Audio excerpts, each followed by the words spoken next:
Welcome back, everyone. In this lesson, we're going to add the ability for users to create new tasks directly on the cards. Let's dive back into the studio and get started.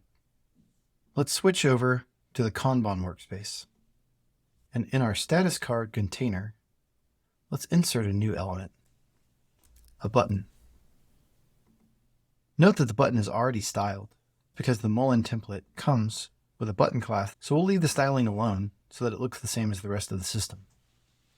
But let's go ahead and change the button display text to say new task. If we go back to our preview at any time, we can now see that button appear on all the different cards. Now we need to make this new task button functional so that when the user clicks the button, it creates a new task with the status of the card that it was created in.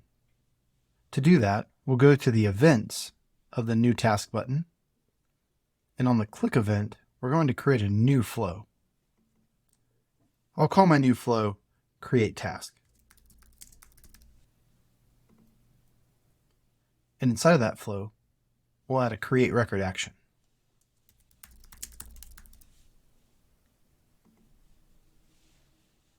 The create record action allows you to create a record into any of your data collections in Bildr.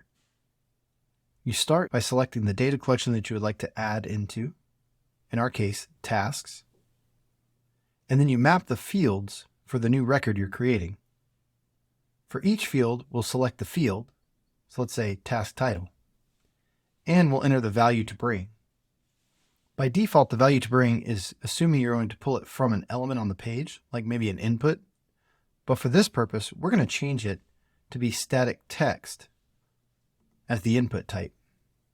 This way, I can just type in what I'd like for each new task title to be. So in this case, I'll just write new task. And we also need to map the status field. So let's add a new field to map and choose the status ID. We need to bring the status ID from the current status card. And we'll do that by changing the input type for the value to bring to come from the current record's field value. The current record collection is task statuses, because this is the card that's used to display the statuses in the repeating list. And the value I'd like to bring from the status is the ID. So now when this action runs, it will create a new task record with a static title of new task, and it will bring the status ID from the current card's ID. Now by default, when a new record is created in Bildr, it's not going to automatically trigger a refresh of the data inside the list.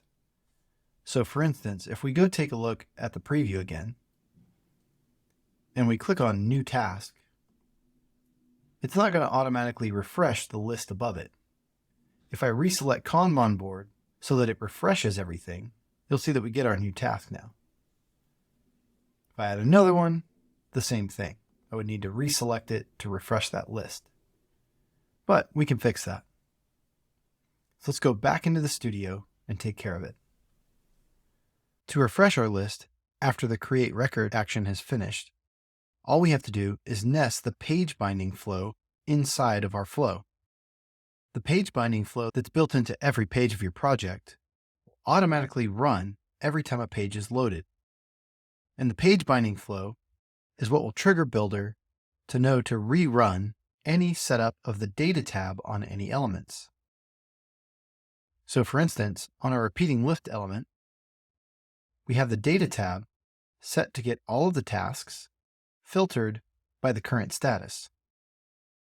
So anytime that the page binding flow runs, it will rerun this setup to get any tasks that match that filter. So if we go back over to our create task flow, now that we're creating the record and then running the page binding again, it should refresh the list. The last piece we need to do is toggle this to wait. That way we're telling Bildr, finish creating the record completely before you run the page binding. Now let's go back over to our preview and try it again. Click new task, and we can see the new task appears instantly now. I can add one into the new status and it appears there.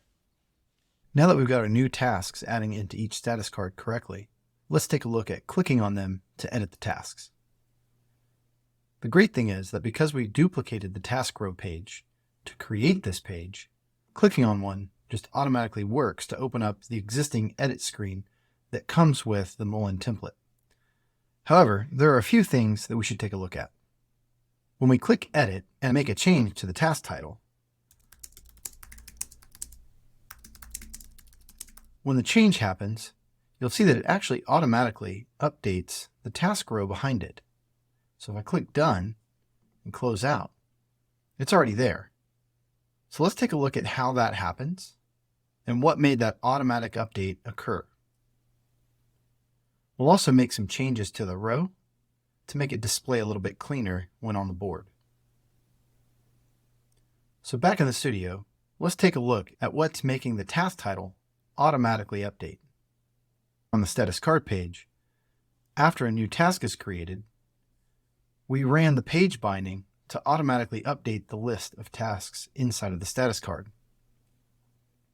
There's another way to automatically update things when changes occur.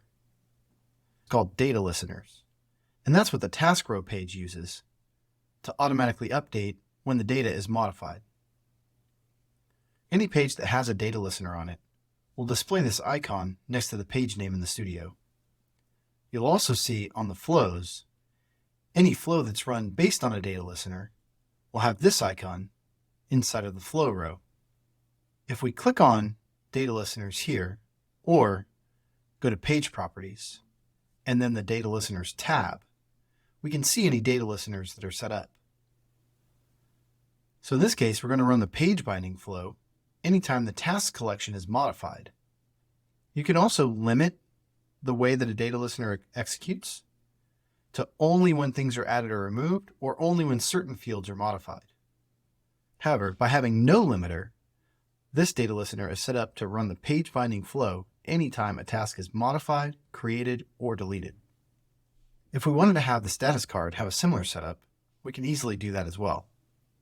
The nice thing about using data listeners rather than running a flow for the page binding after a change is that data listeners work across browser sessions. So if you had this app open on your phone and also open on your laptop, if you make a change to a task from your phone, you'll instantly see that change in the same app on your desktop browser and vice versa. So let's go ahead and change the status card to work the same way. First thing I'll do is go into the Create Task Flow, and I'm going to remove the nested flow. And then I'll go to the Page Properties, to the Data Listeners tab, and we're going to add a new listener. We're going to tell it to run the page binding flow, and we'll be listening to the tasks collection.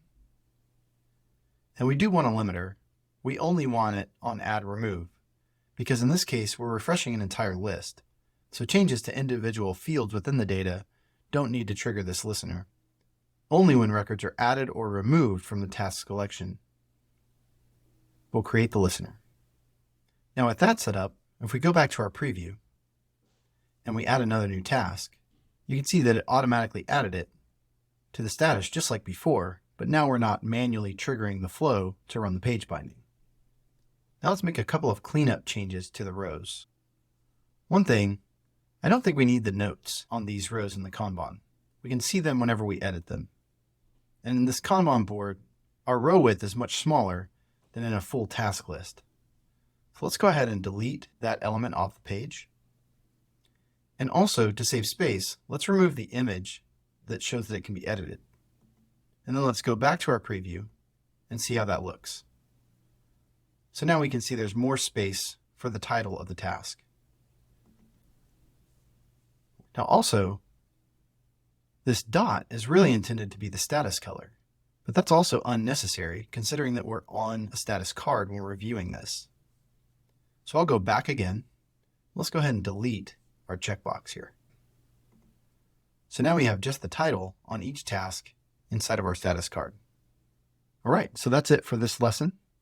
In the next lesson, we'll make it to where you can change the status of a task simply by dragging and dropping the task from one card to another. Thanks for watching.